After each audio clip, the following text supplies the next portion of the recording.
অভিষেক বন্দ্যোপাধ্যায়ের সেবাশ্রয় কাণ্ডে এবার ডেকে পাঠানো হলো হরিণঘাটা তৃণমূল প্রার্থীকে। বুধবার ডায়মন্ড হারবার থানায় রাজীব বিশ্বাসকে আসতে বলা হয়েছে। কথা বলবো পার্থপ্রতিম ঘোষ আমাদের সঙ্গে রয়েছেন। পার্থপ্রতিম, রাজীব বিশ্বাসকে কি কারণে ডেকে পাঠানো হয়েছে, কি অভিযোগ রয়েছে তার বিরুদ্ধে? দেখো, সেবাশ্রয় নিয়ে বিভিন্ন থানায় যে অভিযোগগুলো হয়েছে তার মধ্যে ডায়মন্ড হারবার থানায় যে অভিযোগ হয়েছে সেখানে অভিষেক বন্দ্যোপাধ্যায়ের নাম রয়েছে এবং সেই মামলায় তদন্ত করছে যে এসডিপিও, এবং সেই এসডিপিও নেতৃত্বে তদন্ত চলাকালীন বেশ কিছু তথ্য ইতিমধ্যেই পুলিশ জানাচ্ছে, পুলিশের কাছে উঠে এসছে এবং সেক্ষেত্রে উঠে এসছে একটি নাম, সেটি হচ্ছে এবারে হরিণঘাটা তৃণমূলের প্রার্থী চিকিৎসক রাজীব বিশ্বাসের নাম উঠে এসছে। এবং সেই রাজীব বিশ্বাসের মূলত ভূমিকা সম্পর্কে পুলিশ যারা জানতে পেরেছে বলে পুলিশের দাবি, সেটি হচ্ছে এই যে সেবাশ্রয় ক্যাম্পে জুনিয়র চিকিৎসক বা চিকিৎসক পড়ুয়া এমনকি আয়ুর্বেদিক যারা চিকিৎসক হয় তাদেরকে নিয়ে আসা হয়েছিল, তাদেরকে নিয়ে আসার পিছনে এই রাজীব বিশ্বাসের ভূমিকা ছিল।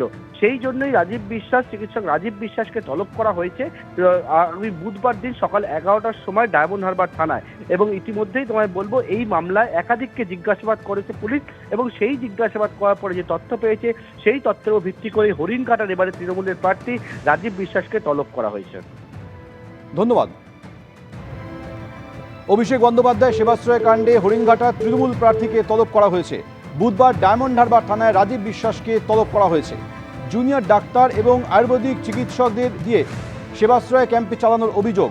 আগে অভিষেক বন্দ্যোপাধ্যায়ের নামে এফআইআর দায়ের করা হয়েছিল। এই রাজীব বিশ্বাসকে হরিণঘাটায় তৃণমূল এবারে প্রার্থী করেছিল, আর এবার সেই রাজীব বিশ্বাসকে বুধবার ডেকে পাঠানো হয়েছে।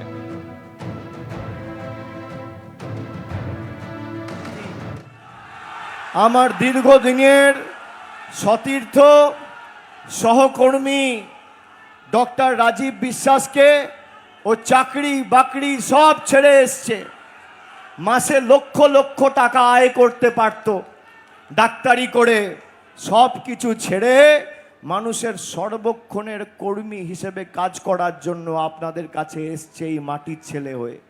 রাজীবকে জেতান, জোড়া ফুলে ভোট দিয়ে আগামী দিন তৃণমূলকে জিতিয়ে বিজেপির জামানত বাজেয়াপ্ত করুন। আর 4 তারিখ ভোট বাক্স যখন খুলবে এমনভাবে জবাব দেবেন অসীম সরকাররা যেন চোখে পদ্ম ফুলের জায়গায় সর্ষে ফুল দেখে। ভবানী ভবনে অভিষেক বন্দ্যোপাধ্যায়ের পিএকে ম্যারাথন জিজ্ঞাসাবাদ সিআইডির। শালবনী জমি দুর্নীতি মামলায় সুমিত রায়কে 8 ঘন্টা ধরে জিজ্ঞাসাবাদ করা হলো। শালবনী জমি দুর্নীতি মামলায় সুমিতকে পরপর 2 দিন জিজ্ঞাসাবাদ করা হলো। কাল ডেবরায় চাকরির নামে প্রতারণা মামলায় ফের তাকে সিআইডি তলব করেছে।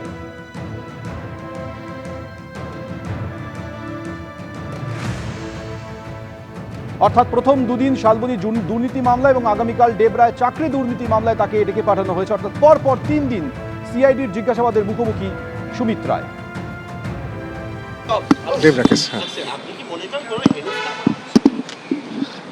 হতে পারে, কিন্তু আমি এ নিয়ে কোনো মন্তব্য করবো না। কোর্টেও তো বিচারাধীন, কোর্টে বিচারাধীন, তো আমি সবকিছু মন্তব্য করতে পারবো না। আপনার খোঁজে তদন্তকারীরা বিভিন্ন জায়গায় গেছে, পাচ্ছিল না, আপনি ছিলেন কোথায়? কলকাতার মধ্যে? এদিকে আশেপাশে ছিলাম, ছিলেন। না আমি আর এটা নিয়ে কিছু বলতে পারবো না। এটা নিয়ে সেবাশ্রয় নিয়েও আপনার বিরুদ্ধে অনেক অভিযোগ উঠেছে, এটা নিয়ে কি বলবেন? না এটা বলতে পারবো না, মানে আপনার আমি নাম কোনো রয়েছে, এটা নিয়ে মন্তব্য করতে পারবো না।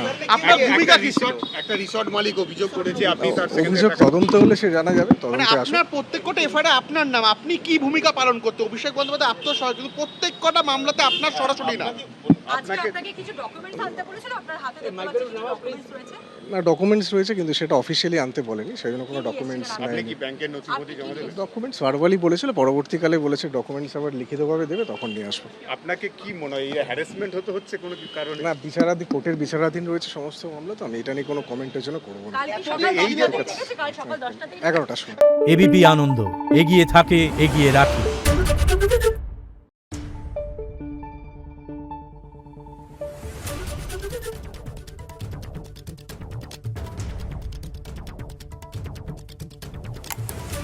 Thank you.